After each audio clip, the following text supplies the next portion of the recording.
Hello friends, this is Pastor Smoke at Shandon United Methodist Church. I have a fairly brief informational presentation for you about the changes and challenges in the United Methodist Church these days and what that might mean for Shandon United Methodist Church. I'm calling it the Once and Future United Methodist Church, but as you know, we know a whole lot more about the once than we do about predicting the future. So I hope this will be useful for you, maybe for your Sunday school class or a group that you're involved in. So I want to start off by saying a little bit about the structure of United Methodist Church. Some of the things I say will be old news for many people, but just to make sure we're all in the same place and understand our terms. So if you want to think of concentric circles that get wider, think of the local church as the inner circle, the bullseye, if you will. We know all about our local congregation. Then think of the district. In South Carolina, there are 12 districts, so those are usually made up of a few counties. Districts basically involve themselves in doing programs and ministries. Then there is the annual conference, and as the name would imply, the annual conference meets annually. And it does a lot of important things like credentialing and appointing our ministers. We have what we call apportionments, which support a variety of ministries around the state and around the world. South Carolina is an annual conference. And then finally, we have the General Conference, which is the largest circle. That's the group that governs the worldwide United Methodist Church. And they meet typically once every 4 years, assuming there is no pandemic. So there was supposed to be a general conference in 2020, but it got postponed to 2021, and then to 2022, and then again to 2024. So those are the bodies that govern the United Methodist Church, but the only one that ultimately sets laws, policies, and procedures and teachings for the church is the General Conference. Okay, you need to know about something called a trust clause. Trust clause is a legal term that says that local congregations do not ultimately own their property. Ultimately, a local congregation's assets and property belong to the United Methodist Church. This is not unique to the United Methodist Church. This is true for many Christian denominations, and if you followed anything that's been going on in the last few years with the Episcopal Diocese in Lower South Carolina, that was much of the heart of the conversation. Usually never comes into play. Every now and then it's been an issue. It's an issue in the debate that's going on right now. Local congregations hold all their property in trust for the United Methodist Church. So the United Methodist Church has a governing book, our book of rules and laws, and we call it the Book of Discipline. And I thought we'd start off by looking at all the things that the United Methodist Book of Discipline says about homosexuality. And I'll clue you in at the beginning that the conversation about homosexuality is a subset of a larger conversation about human sexuality and what that should look like. So let me just take you through the paragraphs of the discipline so that you've got everything, and some of it you may like and some of it you may not like. I think you'll find that it doesn't always say exactly the same thing. So here we go. Article 4, Inclusiveness of the Church. The United Methodist Church acknowledges that all persons are of sacred worth.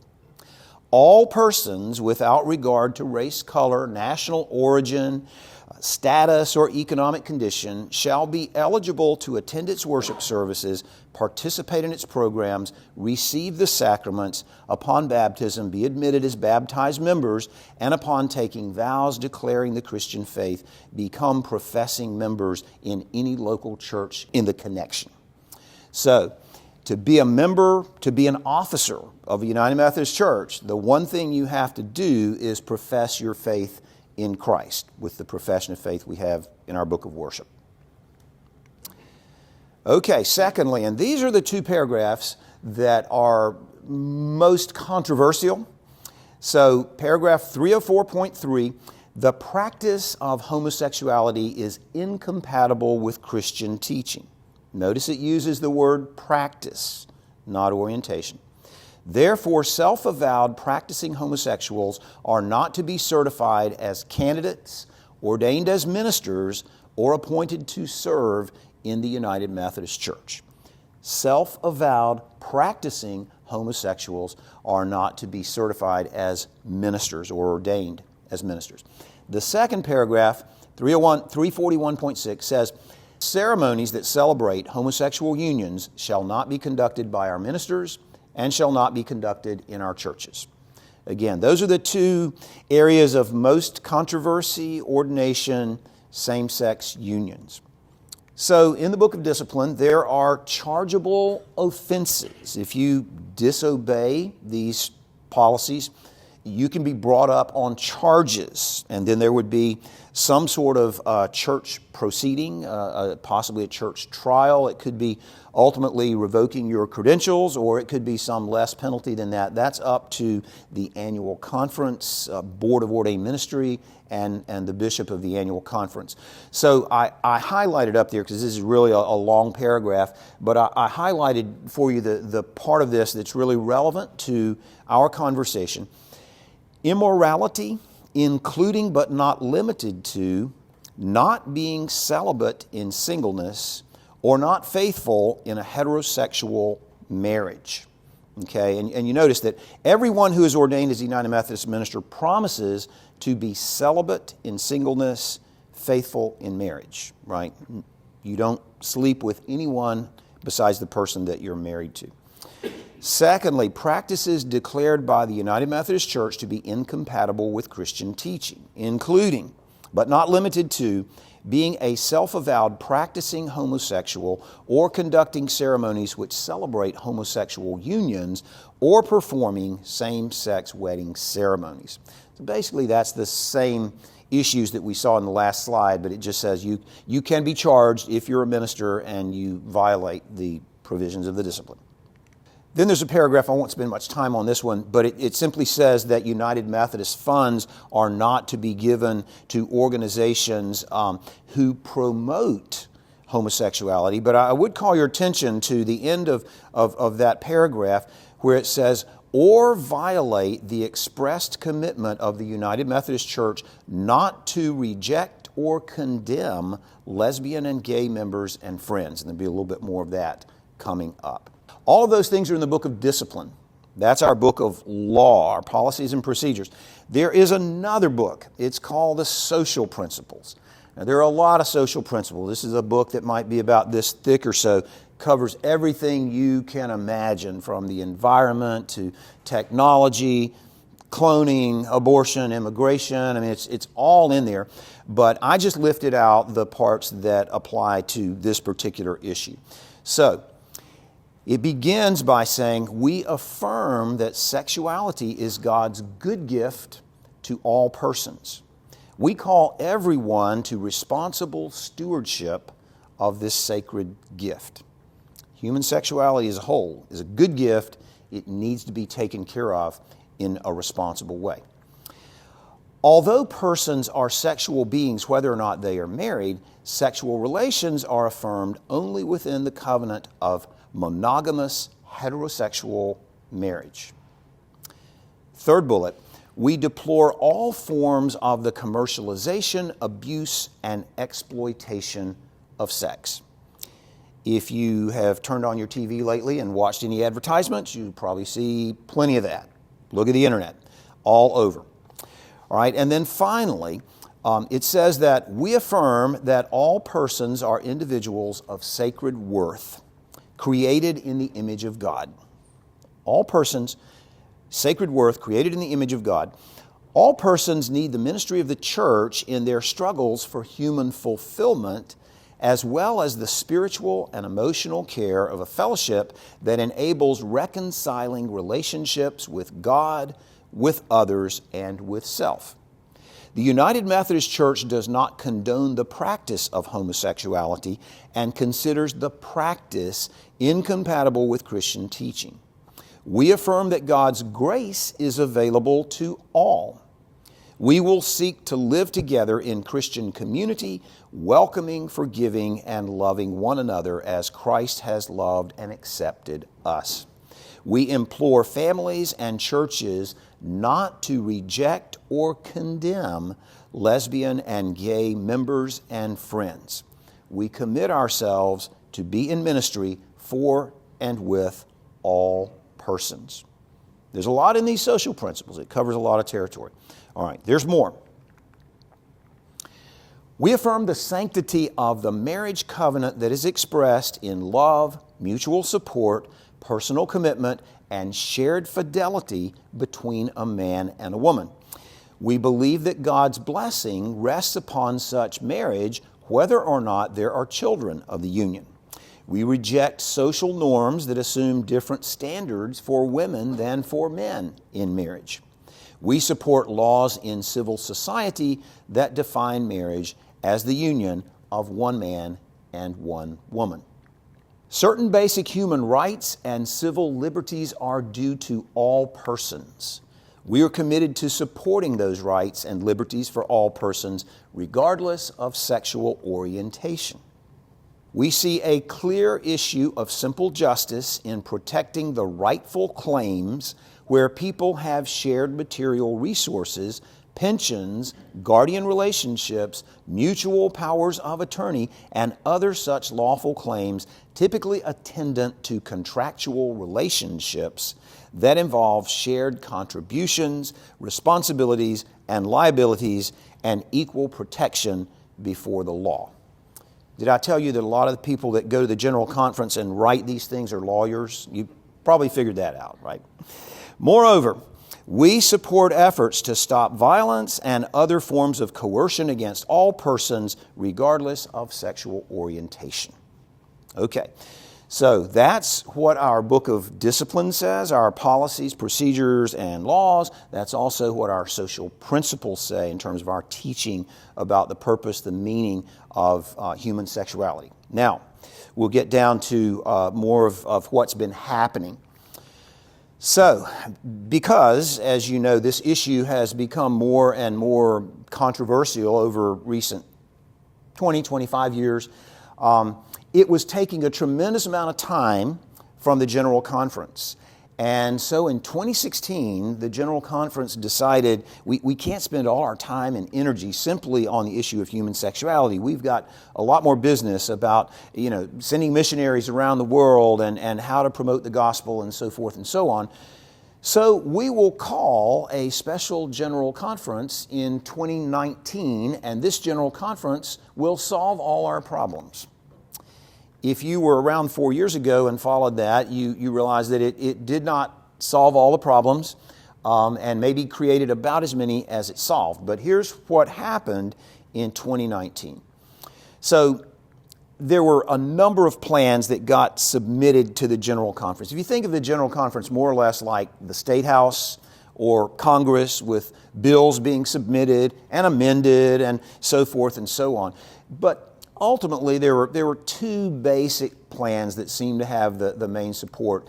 And one of them, which would have been supported by more progressive delegates to the conference, was called the One Church Plan. And the basic idea of the One Church Plan was that we could live together differently, and every pastor and every church and every annual conference could make decisions about what was right for them in terms of how they were enforcing rules about human sexuality. Okay? The other was called the Traditional Plan. It basically included all the things that you've just seen. All those things, those paragraphs in the discipline, the social principles, it's been pretty consistent over the last 50 years. Some things have been added along, but it's always ultimately come down on the traditional side.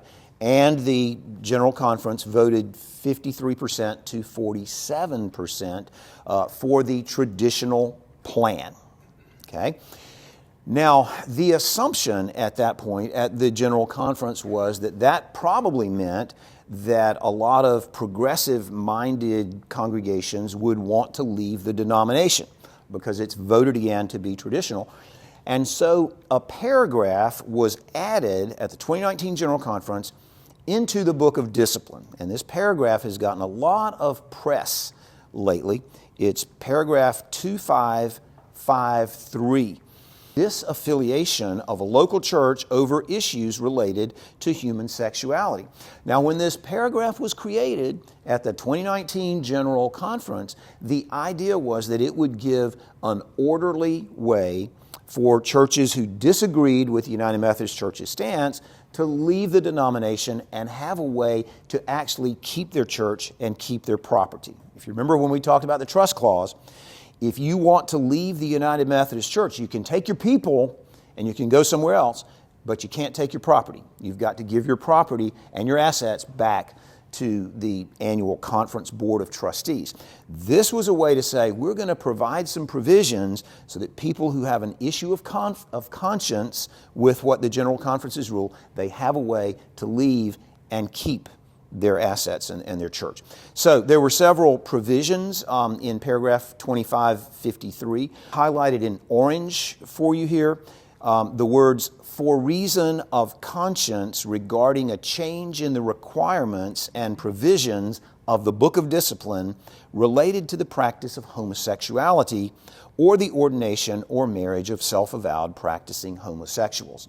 And the reason I highlighted that is because our bishop in South Carolina, Bishop Holston, ruled that because that's the language of this paragraph, it does not apply in South Carolina, because the churches that are now wanting to leave the South Carolina Annual Conference don't actually disagree with the words of the Book of Discipline, and the South Carolina Conference has not done anything to disobey the Book of Discipline.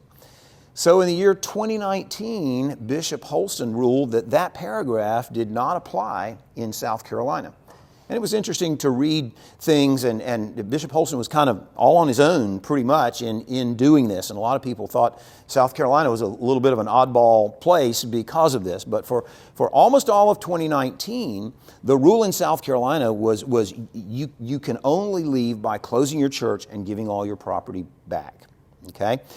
So there was a time limit set on this paragraph 2553. Remember, this happened in February of 2019, and so they said, and this is number 2 here, they said that the closing date to accomplish all these provisions would be December 31st, 2023. Now, in February of 2019, December 31st of 2023 looked like it was a long way away, and nobody had ever heard of COVID-19 or pandemics or anything like that. But now there is a sense of urgency among a lot of people that there's a deadline, okay? And we've got to get this done before the deadline. Now, as I told you, that's what's happening in a lot of other conferences. So if you just look at an article on the internet, something's happening in Texas or Nebraska or Indiana or North Carolina under paragraph 2553, that doesn't really apply in South Carolina. So, right before Christmas of this past year, our South Carolina Annual Conference approved a policy to model itself roughly on paragraph 2553, but to make a few changes, a policy that would allow an orderly way for our congregations to leave. And so look carefully at the way this begins. This policy is not intended to encourage churches to leave the denomination or to remain within the United Methodist Church.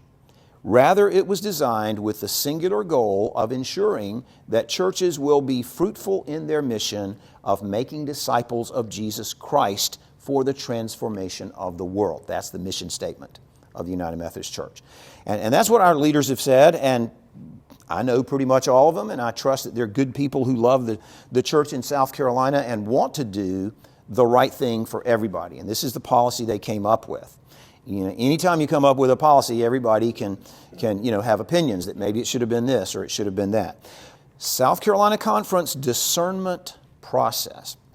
So, big statement here. Unlike the disaffiliation process, that's paragraph 2553, the local church discernment process has no long-term sunset provision. There's no deadline, right? You can get into this process whenever you want. Now, this summer, next year, it's ongoing. Okay, that's the big difference between our policy and the paragraph 2553. Now, there are a couple of other things in here.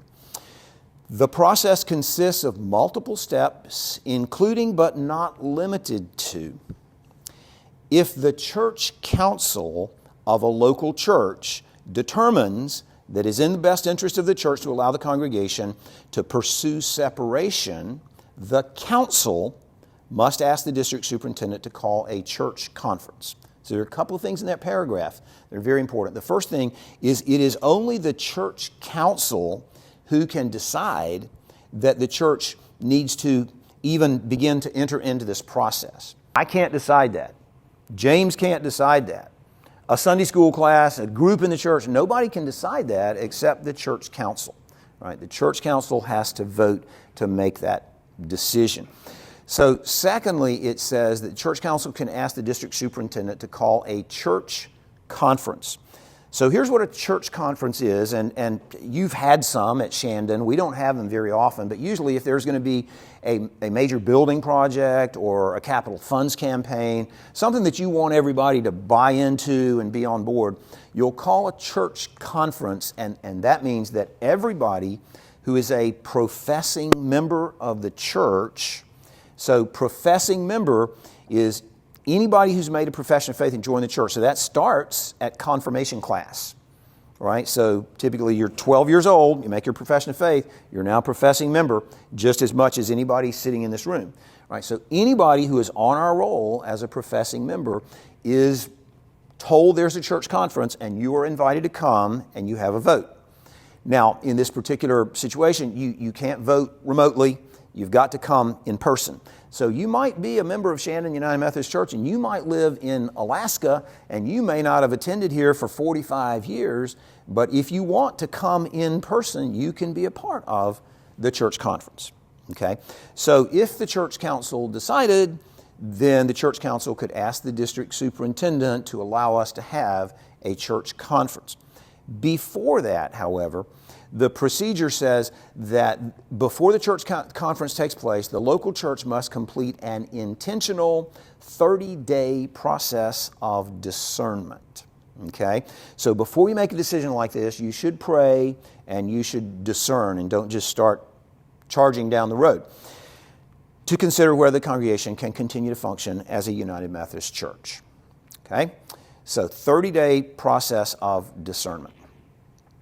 So thirdly, there's going to be a price tag associated with this. If you remember the old policy, the trust clause, the price was 100%, right? You couldn't keep anything, got to give it all back, you got to leave. So here's the new policy. Representatives of the congregation will be assigned the responsibility of ensuring that certain financial obligations as counted by conference trustees are satisfied before the congregation can vote on whether to separate. These payments include a tithe equal to 10% of the appraised value of all church property and liquid assets. Now, again, everything depends on where you're standing when you look at it as to how it looks to you, right? So some people will say, well, that's an enormous amount. We can't possibly afford to do that. The conference is penalizing us terribly. On the other hand, from the perspective of the conference, they're saying, well, we cut this down from 100% to 10%. So we're giving you a pretty good break here, right? But that's what the policy is, right? So it's all church property and liquid assets. I'm not an appraiser. Many of you all know more about this than I do, and you can only imagine what that might be for Shandon, and then liquid assets as well. And then the second bullet is all unpaid apportionment giving for the prior year. We always pay that. That's not going to apply at Shandon. As well as for the year of closure up to the date of the annual conference vote to close the church. That's about a half a year. And then the next bullet says an additional 12 months of apportionment giving. So a whole year, really probably more like a year and a half of apportionment giving. Our apportionments that we pay for ministries of the conference are about $300,000. So you know that. The rest of it, unpaid salaries and so forth, that's not really an issue for us. And then number 4, other financial considerations and legal considerations. All right, so at the church conference, Assuming that a church decides to go down this road, they have their 30 days of discernment, then they have the church conference, and they vote, support of 2/3 of professing church members present and voting is required to formally declare that the church can no longer continue to function as a United Methodist Church. It requires a 2/3 vote in order to leave. Now, this vote must take place by March 1st each year to be considered by annual conference members during their regular session the following June. So in South Carolina, the annual conference typically meets the first week of June, and it takes a little time to get all this stuff organized, and so they set March the 1st as the deadline for getting this done. And for a lot of churches, that came pretty quickly since this policy was only developed about a week before Christmas or so. Other churches in South Carolina were already planning and were ready to go. We don't really know at this point how many churches in South Carolina actually will have entered this process by March the 1st, but in about a week or so, we will know that.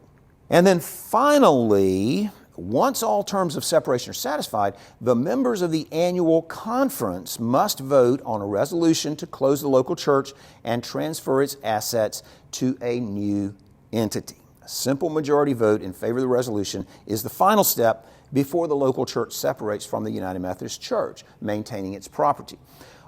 It would seem that typically it's a foregone conclusion that the annual conference is going to approve this, but if the annual conference feels like there are irregularities in the process, it reserves the right to not approve that. I have seen in at least one annual conference where the conference was voting on, I think, about 38 congregations.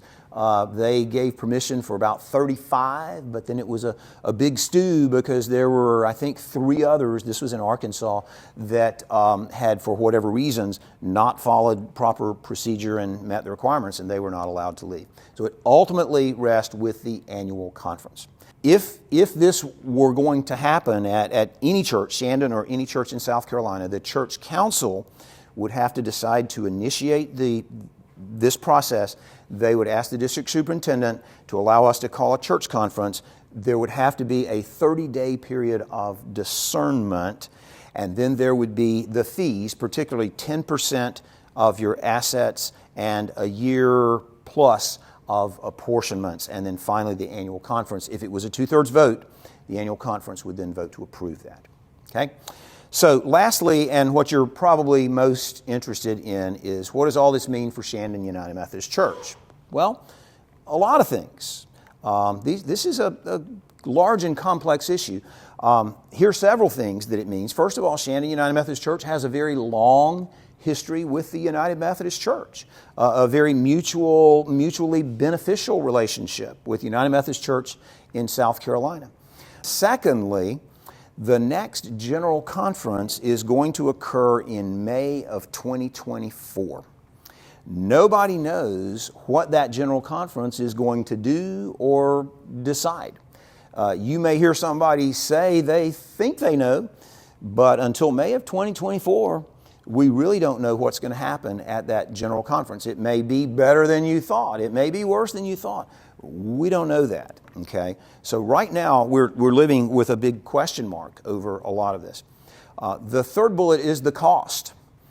I can't tell you exactly what those costs would add up to, but I think you can bet it would be a pretty good sum here at Shandon United Methodist. That's something that we have to factor into our considerations.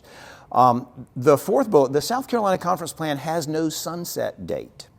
There is no sense of urgency that we've got to get out or do anything by December 31st, 2023, because that is not the ruling of our annual conference. The last bullet that I think we all need to really pray hard about is the idea that we are really better together than we are divided. I think the reason all of y'all are a part of this congregation is because you love its ministries and its worship services. Your children have been taught about Jesus in Sunday school here, and they've played basketball in our gym, and they've gone on Youth Mission Project and so forth and so on. And we are better all together doing those things than dividing ourselves up. I mean, imagine what would it be like if half our church just walked off? I mean, what would we be left with? How would that affect our ministry? And so the last thing is simply to remember the mission that we have at this point. The United Methodist Church's mission statement is that we're to make disciples of Jesus Christ for the transformation of the world. That's our mission. That's why we're here, ultimately. Everything else is to feed into that mission. At Shandon United Methodist, our mission statement says we gather to worship God, nurture Christian faith, and go out into the world in mission. So, as we go through these difficult times, we dare not let things divide us and take us away from the mission. We have to stay focused on what God's called us to do and who God has called us to be, and we will together discern our way forward.